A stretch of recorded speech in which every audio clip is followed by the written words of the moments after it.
स्वास्थ्य देव धन्वंतरी जयंती के पूर्व संध्या पर गुरु गोरखनाथ मंदिर में स्थापित महंत दिग्विजय नाथ आयुर्वेद चिकित्सालय पर धन्वंतरी जयंती समारोह का आयोजन किया गया, जिसमें बतौर मुख्य अतिथि प्रदेश के मुख्यमंत्री योगी आदित्यनाथ, विशिष्ट अतिथि आयुर्वेद चिकित्सा के डायरेक्टर डॉक्टर सत्यनारायण सिंह, चिकित्सालय के प्रभारी डॉक्टर डीपी सिंह, पूर्व कुलपति प्रोफेसर यूपी सिंह सहित अन्य चिकित्सक और गणमान्य लोग मौजूद रहे। इस मौके पर चिकित्सकों ने भगवान धन्वंतरी का गुणगान करते हुए कहा कि वेदों में आयुर्वेद का जिक्र किया गया है। आयुर्वेद चिकित्सा हमारी पुरानी चिकित्सा पद्धति है, इसको आज के युग में लोग भूलते जा रहे हैं, लेकिन हम लोगों को यह चिकित्सा पद्धति अपनाने की जरूरत है। अपने संबोधन में समारोह के मुख्य अतिथि मुख्यमंत्री योगी आदित्यनाथ ने धन्वंतरी जयंती पर अपनी शुभकामनाएं दी और कहा कि आयुर्वेद के प्रति समाज का रुझान बढ़ रहा है। चिकित्सा और स्वास्थ्य के क्षेत्र में आयुर्वेद का कोई जवाब नहीं है। आयुर्वेद के चिकित्सकों को झिझक छोड़नी होगी और इसके प्रति जागरूक होना होगा।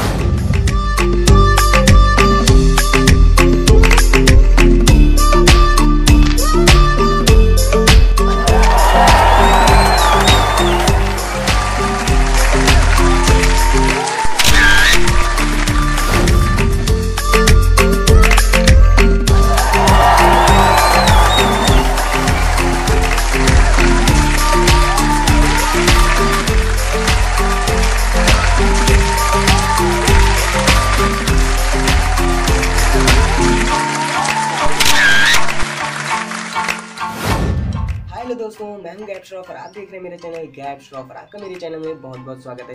दोस्तों, आज का वीडियो शुरू करने से पहले मैं आपको एक बात बताना चाहता हूं। बात ये है कि मैंने आप लोगों के लिए बहुत ही अच्छा कॉमेडी चैनल बनाया है जिसका नाम है गैप महाजोक अपना। जी हाँ दोस्तों, हमारा और आपका चैनल गैप MJA। दोस्तों, हम इसे गैप माचा के नाम से भी जानते हैं। दोस्तों, इसकी लिंक आपको डिस्क्रिप्शन में मिल जाएगी या फिर वीडियो के नीचे ब्लू कलर से #गैप महाजोक अपना लिखा होगा, उस पर टच करेंगे तो सीधा चैनल पे चले जाएंगे, या फिर वीडियो के ऊपर आई बटन पे क्लिक करके भी जा सकते हैं, या फिर वीडियो के लास्ट में उसकी वीडियोस मिल जाएंगी, उसके जरिए भी जा सकते हैं। तो दोस्तों, मैं चाहूँगा कि आप उस चैनल में एक बार ज़रूर जाएं और उस वीडियो को देखिए। मैं उसमें कार्टून वीडियो बनाता हूँ, अपने हाथ से बनाता हूँ, पूरा मोबाइल से बनाता हूँ, खुद से बनाता हूँ, अकेले बनाता हूँ। दोस्तों, उसको ज़रूर देखिएगा और अच्छा लगे तो उस चैनल को सब्सक्राइब कीजिएगा, शेयर कीजिएगा, वीडियोज़ को लाइक कीजिएगा और हमें कमेंट करके ज़रूर बताइएगा कैसा लगा वो वीडियो। और हमसे कनेक्ट करने के लिए हमारे Facebook, Instagram, YouTube and WhatsApp की लिंक डिस्क्रिप्शन में नीचे दी हुई है, उसके जरिए हमसे कांटेक्ट कर सकते हैं। और बने रहिए दोस्तों हमारे साथ इस चैनल में और देखते रहिए गैप श्रॉफ चैनल, जिसमें आपको मिलेंगे सॉन्ग्स, टेक चैनल और हर तरह की वीडियोस। तो दोस्तों, चलिए शुरू। धन्वंतरी जयंती आजकल हम लोग भूल चुके हैं और इसके विकृत रूप में हम था जो हमारे देश की चिकित्सा पद्धति है। आयुर्वेद एक जीवन पद्धति है, जीवन शैली है, जिसमें दिनचर्या का वर्णन है, ऋतुचर्या का वर्णन है कि कैसे हम सुबह उठें, कैसे हमको क्या क्या सुबह उठ के करना चाहिए, जो कि आजकल हम पाश्चात्य सभ्यता के आगोश में आकर भूल चुके हैं। ये हमारा अकेले ही दोष नहीं है। हमारा देश 1000 साल तक लगभग आक्रांताओं के से ग्रसित था, जिसके कारण हमारी जो चिकित्सा पद्धति है, जिस प्रकार उसका विकास होना चाहिए वो नहीं हो पाया। वर्तमान में केंद्र में आयुष मंत्रालय का स्वतंत्र प्रभार हुआ और उत्तर प्रदेश में भी आयुष मंत्रालय अलग बना और स्वतंत्र प्रभार मिला।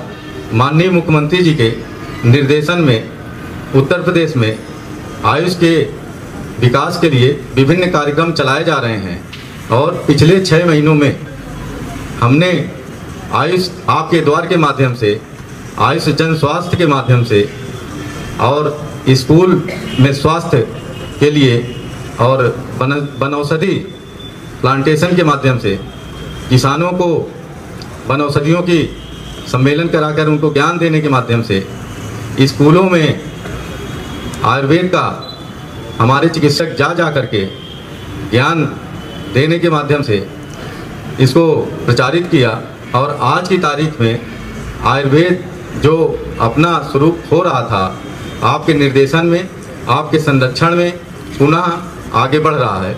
ये प्रदेश का सौभाग्य है कि आपकी सरकार में आयुष विभाग के आयुष चिकित्सालय 50 बेड के प्रदेश में 16 बन रहे हैं। 400 के लगभग उनका उच्चीकरण हो रहा है। इस साल 124 करोड़ भारत सरकार द्वारा उत्तर प्रदेश सरकार को दिया गया, जिसमें से 70 करोड़ रुपए आवंटित हो चुके हैं और उसकी दवाएं भी जो है प्रदेश के विभिन्न चिकित्सालयों में बांटी जा रही हैं। प्रत्येक आयुष चिकित्सालय को 2 लाख रुपए की दवाएं अब तक वितरित की जा चुकी हैं और इससे ग्रामीण क्षेत्रों में हमारी चिकित्सा पद्धति का लाभ मिल रहा है। एएनएम और जीएनएम के माध्यम से हम लोग करने जा रहे हैं, जिससे कि गांव में जो गरीब हैं, निर्धन हैं, वृद्ध हैं, जो चिकित्सालय तक नहीं जा पा रहे हैं, उनको उनके घर तक आयुर्वेद चिकित्सा पद्धति की दवाएं पहुंचाने का हम लोग प्रचार प्रसार कर रहे हैं। शुरू से प्रारंभ से ही योगदान रहा है। जो भौतिकवाद से मोक्ष की तरफ या लौहवाद से देह की तरफ जो है उसके स्वस्थीकरण की तरफ ले जाता है, न रोगाणाम न दोषाराम, यानी जिसमें रोग और दोष की बिना परिकल्पना किए हम रस औषधियों का प्रयोग कर सकते हैं। कल धन्वंतरी जयंती है। मैं आप सबको धनतेरस की हृदय से बधाई देता हूं और अपनी शुभकामनाएं भी देता हूं। संपूर्ण आरोग्यता, यह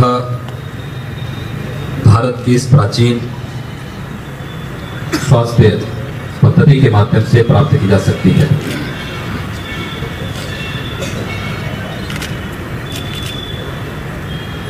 भारत के पास ज्ञान विज्ञान का एक अथाह भंडार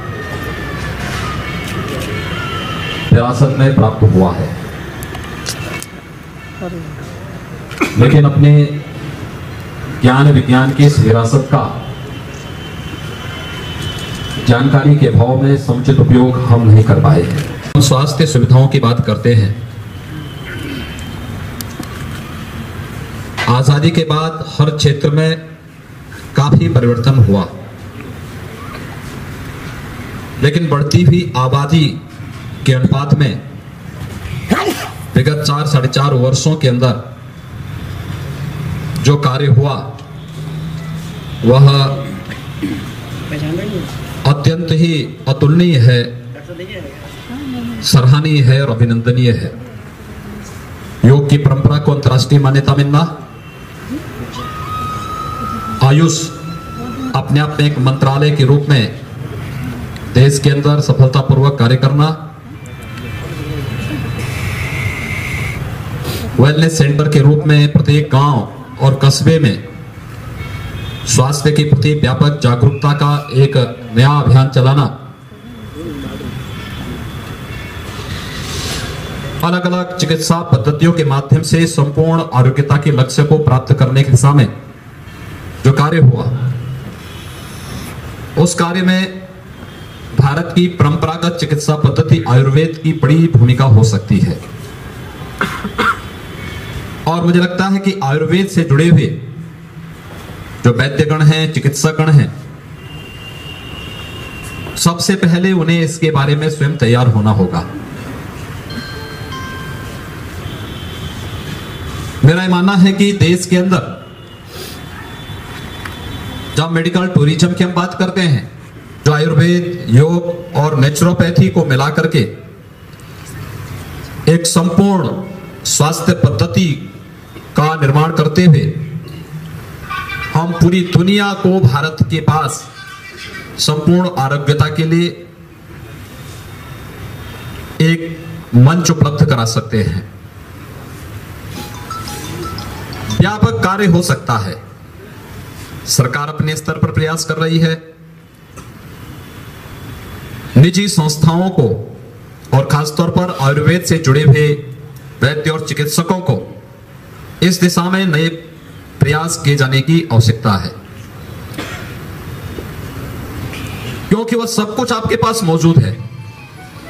लेकिन याद रखना, कोई नदी या कोई जल जब अपने निरंतर प्रवाह को बनाए रखती है तो वह सदा नीरा बनी रहती है, लेकिन अगर उसमें ठहराव आ गया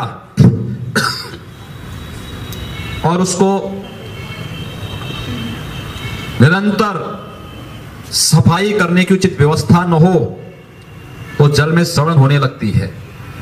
और एक समय के बाद उसके सामने सूखने जैसी स्थिति पैदा हो जाती है। आयुर्वेद कहीं ना कहीं इस जड़ता का शिकार हुआ है। पहले तो आयुर्वेद के चिकित्सक ही अपने को आयुर्वेद का बोलने से संकोच करते हैं।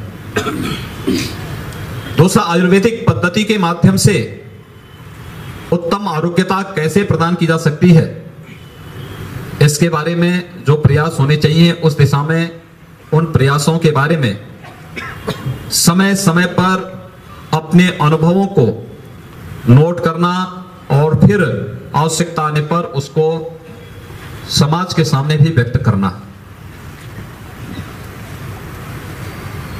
इसके साथ क्या नयापन हम दे सकते हैं जिसके माध्यम से हम इस पद्धति को एक बेहतरीन स्थान प्रदान कर सकें। यह आदि चिकित्सा पद्धति है। देवदानव संघर्ष से समुद्र मंथन के फलस्वरूप उपलब्ध परंपरा से हमें प्राप्त हुई है। दुनिया के पहले शल्य चिकित्सक के रूप में सुश्रुत को दुनिया मान्यता देती है, लेकिन हम हैं कि अपनी ही पद्धति को हम अपने यहां मान्यता देने को तैयार नहीं हो पाते। हर गांव में इसकी व्यवस्था हो सकती है, हर शहर में हो सकती है। व्यक्ति के अंदर उस प्रकार की इच्छा शक्ति हो, उस इच्छा शक्ति के अनुरूप परिणाम देने की क्षमता हो, और जब हम उस प्रकार की क्षमता देने का प्रयास करेंगे, लोगों के सामने उदाहरण प्रस्तुत करेंगे, तो उसके परिणाम भी उसी रूप में हम सबके सामने आएंगे। इस देश के अंदर मेडिकल टूरिज्म की जब बात होती है, कॉर्पोरेट हॉस्पिटल का इतिहास कितने दिनों का है? 15 से 20 वर्ष से ज्यादा पुराना नहीं है। लेकिन आयुर्वेद का इतिहास इससे पुराना है, और पहला मेडिकल टूरिज्म भारत के अंदर आयुर्वेद और नेचुरोपैथी के माध्यम से भारत में आया। दक्षिण भारत ने इस दिशा में बेहतर प्रयास किया। उन लोगों ने इस दिशा में जो प्रयास किए उसके परिणाम भी उन्हें प्राप्त हुए। लेकिन उत्तर भारत में जो प्रयास होने चाहिए वो उतने सार्थक नहीं थे, उतने प्रभावी नहीं थे, और उसका परिणाम रहा कि हम इसमें पिछड़ते गए। आज एक अवसर है हम सबके सामने, जब हम भारत की प्राचीन पद्धति को एक बार पुनर्जीवित करते हुए आम जन की संपूर्ण आरोग्यता में इसका उपयोग कर सकते हैं। और धन्वंतरी जयंती जो स्वास्थ्य के आदिदेव है, वह हमें इस जयंती के अवसर पर मुझे लगता है कि हम सबको इस बात का संकल्प लेकर के भगवान धन्वंतरी के प्रति अपनी श्रद्धा को व्यक्त करना चाहिए। ढेर सारी संभावनाएं हैं। गांव में हमें जाकर के प्रयास करना चाहिए उन जड़ी बूटियों के बारे में, उन कार्यक्रमों के बारे में, गांव की देसी नुस्खों के बारे में, जो चुटकी में छोटी छोटी बीमारियों को समाप्त करने के पहले से ही लोगों के पास उस प्रकार की पद्धतियां रही हैं। इन सबको समेट करके हम एक बृहद स्वरूप इसको दे सकते हैं, लेकिन इसके लिए इच्छा शक्ति की आवश्यकता है। इसके लिए इस पद्धति के प्रति आयुर्वेद के साथ साथ सामान्य जन के मन में एक सम्मान और समर्पण का भाव होना आवश्यक है। और मुझे विश्वास है कि आज यहां पर आयुर्वेद से जुड़े हुए कुछ विशेषज्ञ दिखाई दे रहे हैं। ये सभी लोग मिलकर के इस दिशा में प्रयास करें, कुछ नयापन लाने का प्रयास करें, शासन की योजनाओं के साथ जुड़ करके कैसे हम बेहतर प्रयास कर सकते हैं जिससे संपूर्ण आरोग्यता के लक्ष्य को भी प्राप्त किया जा सके, और साथ ही साथ इस पद्धति को अधिकाधिक उपयोगी बना करके अन्य लोगों को भी हम इसके प्रति, सामान्य जन को भी इसके प्रति आकर्षित कर सके। वे सारी की सारी संभावनाएं इसमें छुपी हुई हैं। उन संभावनाओं को आप सभी लोग मिलकर के आगे बढ़ाएंगे। इस विश्वास के साथ भगवान धन्वंतरी की जयंती की पूर्व संध्या में आयोजित इस कार्यक्रम के अवसर पर केवल हम धन्वंतरी जयंती के अवसर पर पुष्पांजलि करने और धूप दीप जलाने तक सीमित न रखें, बल्कि आयुर्वेद के प्रति मनसा वाचा कर्मणा संपूर्ण अपने सभी प्रयासों से इस पद्धति को एक नई ऊंचाइयों तक ले जाने में हम सब सहयोगी बनेंगे। इस विश्वास के साथ आप सबके प्रति मैं धन्वंतरी जयंती की पूर्व संध्या पर हृदय से आप सबको धन्वंतरी जयंती धनतेरस की हार्दिक बधाई देता हूं, अपनी शुभकामनाएं देता हूं और विश्वास व्यक्त करता हूं कि स्वास्थ्य के देव भगवान धन्वंतरी हम सबके जीवन में आरोग्यता लाने के साथ साथ भारत की इस प्राचीन पद्धति के प्रति आम जन के मन में श्रद्धा का भाव प्रकट करेंगे। आप सबके प्रति मेरी शुभकामनाएं। धन्यवाद। जय हिंद। जन गण मन अधिनायक जय हे भारत भाग्य विधाता। पंजाब सिंध गुजरात मराठा द्राविड़ उत्कल बंगा। विंध्य हिमाचल यमुना गंगा उच्चल जलधि तरंगा। तव शुभ नामे जागे तव शुभ आशीष मांगे।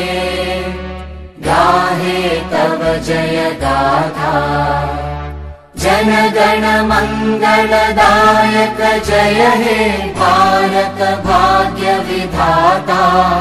जय हे जय हे जय हे जय जय जय जय हे।